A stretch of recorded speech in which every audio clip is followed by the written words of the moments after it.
Hello. Um, I was really encouraged by the number of people who said how much they enjoyed the stories that I read during Lent and Holy Week that were written by David Kossoff. And now that Easter's over, I was wondering what else we could do that would complement some of the more traditional and more mainline stuff that Steve and I are doing for the website. Uh, I was really thrilled at the number of people who said how much they enjoyed being read to, especially adults, because it doesn't happen very often. We're the ones who do the bedtime stories for children and grandchildren. And it struck me as well that maybe these stories that I'm thinking about reading are something that maybe Zest families could sit and listen to, as well as some of our older friends and members.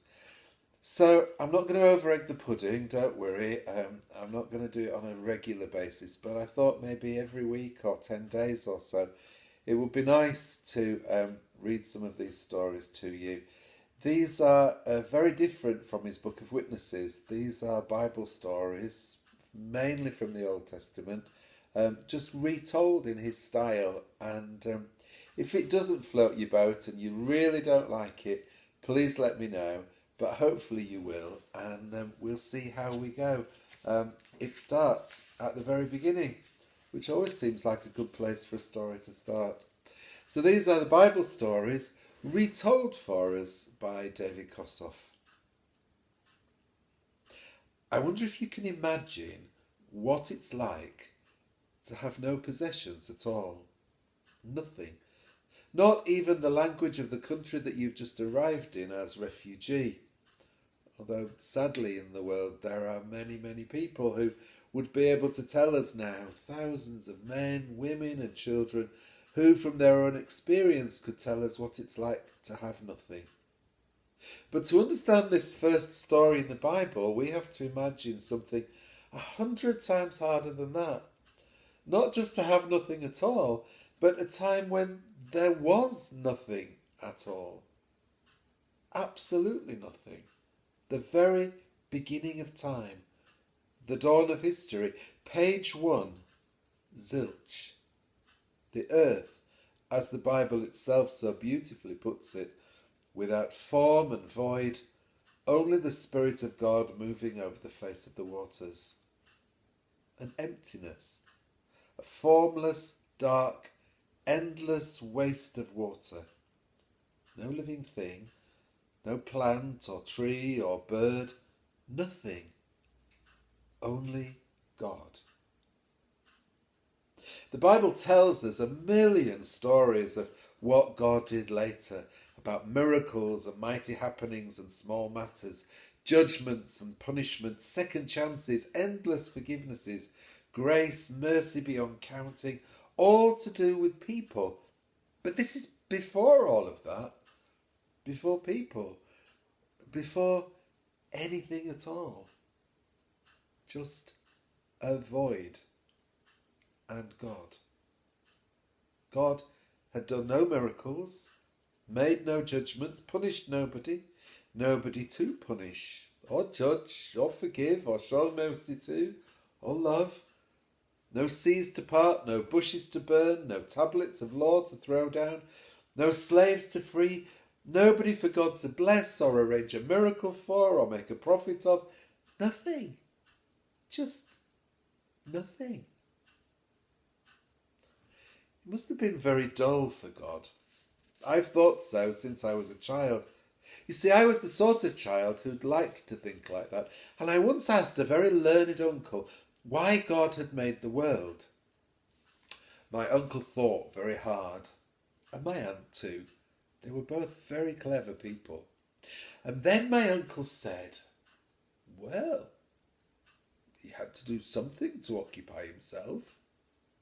And my aunt said, you ask David, why not? Well, I say, why shouldn't he? And so the thought was printed. And it grew into a picture in my mind. A picture that I still have to this day. A picture of God looking out over an empty sea of darkness. A God who'd been by himself for a very long time. A quiet, thoughtful God, just feeling sort of empty, a bit bored perhaps, maybe even lonely, sitting still and silent.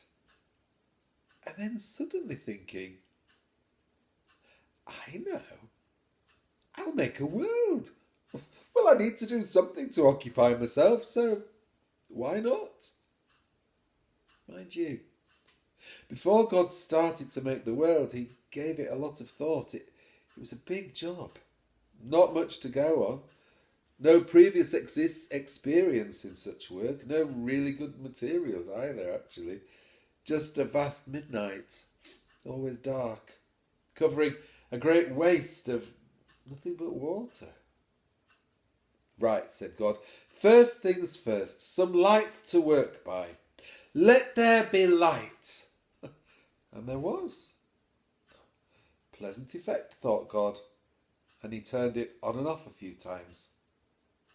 He could see that permanent light might not be so good after all, so he said, some of each. Turn and turn about, sometimes dark, sometimes light. And the light I will call day, and the night, that can be the dark. One of each together we'll call a day. Good. Then God looked at that endless waste of water. Too much, he said, and decided to halve it. But where could he put the other half? There was nowhere to pour it.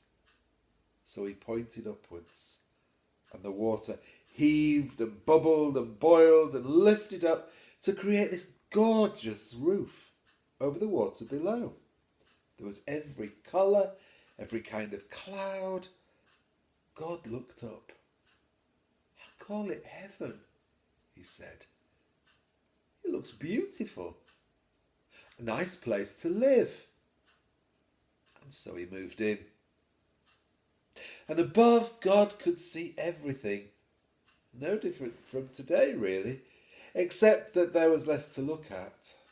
Unbroken water, you remember. So God began to draw on the water with his finger, and land came up. Different pieces of land.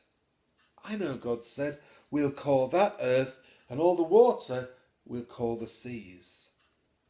All the shapes of the earth looked rather bare, so God thought about it for a while and then covered all the bareness with trees and plants and vegetation of every kind. And he said, each will contain its own seed and thus be able to continue to grow. And then God thought of a way to improve on his day and night invention, which was actually a bit hard on the eyes, its sudden change from dark to light. So he hung outside his home 2 globes of light, one large to look after the day, and the other smaller for the night time. No sudden change. As one dimmed, the other came on. Nice effect, he thought, and he named them. The larger one he called the sun, and the smaller one the moon. And then he made 1,000,000 smaller ones and threw them out into the sky and called them the stars. God was enjoying himself. The greatest artist of them all was having fun and suddenly not feeling so lonely anymore. Next, said God, things that move, that fly, that crawl and swim and walk. And he used every colour and shade and shape and texture that came into his mind.